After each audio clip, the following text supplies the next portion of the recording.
Isang contestant ng tawag ng tanghalan nang hindi makapokus habang ni-interview dahil titig na titig lang siya sa mukha ni Kim Chiu. Sa buong duration ng interview ay hindi mapagpinit ang tingin niya kay Kim. Napa-comment nga at sabing grabe, nakikita ko yung sparkle sa mata niya kung gaano siya gandang-ganda kay Kim Chiu. Yan ang mga napuna ng mga viewers ng Showtime. Natulala ka sa beauty ni Kim girl. Hindi niya inaalis yung tingin niya kay Kim. Yan ang mga nasabi sa ex ng iba't ibang mga netizen doon. Oh, this is the cutest in Kim's voice.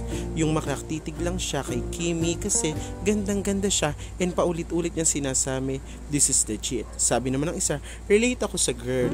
Ganito din reaction ko nung first time kong nakita si Kim. Apakaganda, grabe. Iba sa feeling yung sobrang idol mo siya tapos nakita mo in person talaga.